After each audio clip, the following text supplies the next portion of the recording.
She wanted a life so luxurious that she was willing to pay for it with her soul. But when the bill finally came, she started vomiting maggots. Her name was Amaka, and Amaka hated being poor. She hated everything about it. She hated watching other girls post pictures from expensive restaurants. She hated seeing designer handbags online. She hated taking public transport while women her age were being driven around in luxury cars. And most of all, she hated watching her mother struggle. Her mother sold food by the roadside. Every morning, she woke before sunrise. Every night, she returned exhausted. She had spent her entire life surviving. But Amaka didn't want to survive. She wanted to live like royalty. One evening, her mother found her getting dressed. "Where are you going?" "Out." "With who?" Amaka rolled her eyes. "Why do you always ask me questions?" "Because I'm your mother." "I'm meeting someone." "Who?" "A man." Her mother sighed. "Amaka, don't start. These men you're following around, they have money. Money is not everything." Amaka laughed. "That's what poor people say." Her mother stared at her. "Be careful." Amaka grabbed her handbag. "You want me to suffer like you suffered?" "No." "You want me to struggle like you struggled?" "No, my daughter." "Then stop advising me." She walked out. That night, Amaka returned home in a luxury car. The man who dropped her off was old enough to be her father. He handed her a designer handbag. She smiled. "Thank you." He drove away. Amaka looked at herself in the mirror for the first time. She felt like she had escaped poverty, and she wanted more. Soon, she had new clothes, new phones, expensive wigs, hotels, restaurants, parties, luxury cars. Every time her mother warned her, Amaka became angrier. "You're just jealous." "I'm trying to protect you." "Protect me from what?" "From people who don't truly care about you." Amaka laughed. "They care enough to give me money." Then one night, she met a man named Victor. Victor was different. He was young, handsome, extremely wealthy. He arrived in a black luxury car. He bought her dinner, then another dinner, then shopping, then a weekend trip. Amaka was completely fascinated. "This is the kind of life I deserve." Victor smiled. "You can have it." Those words were all she needed. She stopped listening to her mother completely. Then Victor invited her to a private house outside the city. He told her they were going to meet some important people. Amaka agreed. That night, she entered a beautiful mansion. Everything looked perfect, but something felt wrong. There were no family photographs, no children, no ordinary signs of life, just expensive furniture and strange symbols carved into the walls. Amaka noticed them. "What are those?" Victor smiled. "Decoration." She laughed. She didn't ask again. That night, they gave her a drink. She took it. Minutes later, her vision became blurry. She tried to stand. She couldn't. Victor's smile changed. Amaka looked around. "What's happening?" Nobody answered. The last thing she saw was a strange symbol glowing beneath her. Then everything went black. When Amaka opened her eyes, she was back home. She was lying in her bed. She thought it had been a dream, until she smelled something terrible. She ran to the bathroom. Then she screamed. Something dark and writhing came up with her vomit. Maggots. Hundreds of them. Amaka fell backwards. "No!" She screamed for her mother. Her mother rushed inside. "What happened?" Amaka pointed toward the floor. Her mother froze. She had no explanation. They rushed to the hospital. The doctors examined her. Blood tests, scans, everything. Nothing explained what was happening. Then Amaka started screaming again. Her stomach twisted violently. She vomited more maggots. The doctors stepped back in shock. Her mother covered her mouth.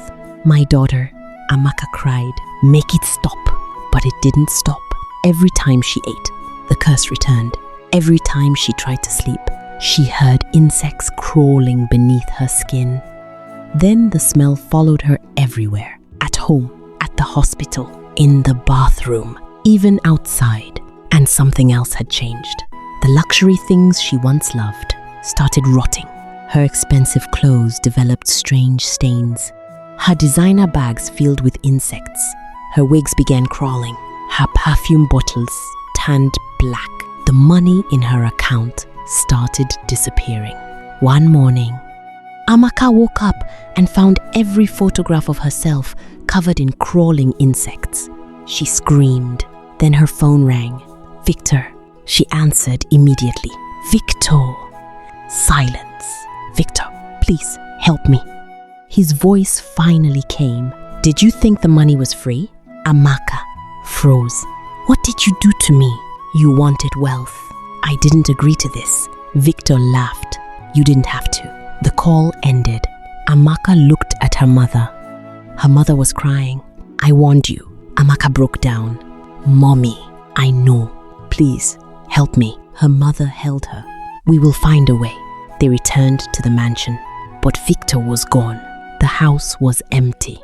No cars. No guards. No furniture. Nothing. Only one symbol remained on the wall. The same symbol Amaka had seen beneath her. Her mother recognized it. She had seen it before, years earlier. Someone in their village had died after suddenly becoming wealthy. Then another, then another. All of them had one thing in common. Their wealth had appeared overnight, and their deaths had been horrible. Amaka's mother finally understood. Victor wasn't giving her wealth. He was recruiting people for something far worse. Amaka fell to the floor. I just wanted a better life. Her mother knelt beside her. There is nothing wrong with wanting a better life. She looked at her daughter. But you cannot build a good life by destroying yourself. Amaka cried. I thought you hated me. Her mother shook her head. I was afraid of losing you. Then Amaka screamed. The curse had returned. But this time, something was different. The maggots weren't coming from her stomach alone. They were appearing everywhere. On her clothes, on the floor, in the sink, in her bed. The entire room seemed to be crawling. Her mother grabbed her hand. Don't look at them. But Amaka couldn't stop looking. The girl who once dreamed of luxury was now terrified of everything she owned. Her mother took her to a spiritual healer. The healer examined her, then immediately stepped backwards. You made a very dangerous agreement. I didn't agree to anything. The healer shook his head. Sometimes, desperation is agreement enough. Amaka began crying. Can you save me? The healer looked at her. Maybe. How? You must return everything you received. Amaka froze. The money? Everything. The clothes? Everything. The car? Everything. The jewelry? Everything. And then the healer looked directly into her eyes. You must find the person who gave it to you. Amaka knew exactly who he meant. Victor. But Victor had disappeared. So she began searching. She followed old bank records, phone numbers, addresses, business registrations. Eventually, she discovered something terrifying. Victor didn't exist. The mansion wasn't registered to him. The cars weren't his. The businesses weren't his. The wealth had belonged to dead people. People who had disappeared. People whose families had never understood where their money went. Amaka finally found the truth. Victor was part of a secret group that promised desperate young people instant wealth. But every person who accepted eventually became the payment for someone else. Amaka had not been chosen because she was special. She had been chosen because she was desperate. That night, Amaka returned to the mansion alone. The strange symbol on the wall was glowing. She placed every expensive item she had received on the floor. The handbags, jewelry, phones, money, clothes, everything. Then she whispered, I don't want any of it. The room became silent. Then Victor appeared behind her. You finally understand. Amaka turned. Take it back. Victor smiled. Too late. The lights went out. The symbols on the walls began glowing. Amaka screamed. Then her mother's voice came from outside. Amaka! The door opened. Her mother rushed inside carrying the healer's protection charm. Victor disappeared. The symbols went dark. The insects stopped moving. Amaka collapsed. When she opened her eyes, she was lying beside her mother for the first time in weeks. There were no maggots, no crawling insects, no voices, nothing. She cried. Not because she had lost her wealth, because she had finally understood what she had nearly lost. Her mother, her life, her future. She returned every remaining possession. She sold what could be sold. She used the money to start a small legitimate business. It wasn't glamorous. It wasn't luxurious, but it was hers. Months later, Amaka stood outside her mother's food stall. She was helping her mother serve customers. Her mother looked at her. "You don't miss that life?" Amaka smiled. "I miss being foolish enough to think money was worth dying for." Her mother laughed. Then Amaka looked toward the road. A luxury car drove past. For a moment, she remembered everything. The clothes, the hotels, the parties, the attention. Then she looked at her mother's tired hands and smiled. She finally understood. A beautiful life isn't beautiful because of how expensive it looks.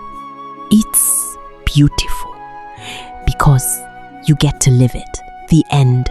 Follow Tales by Bun for more dark stories, supernatural mysteries, and unforgettable tales. And tell me in the comments, would you choose a difficult, honest life over instant wealth?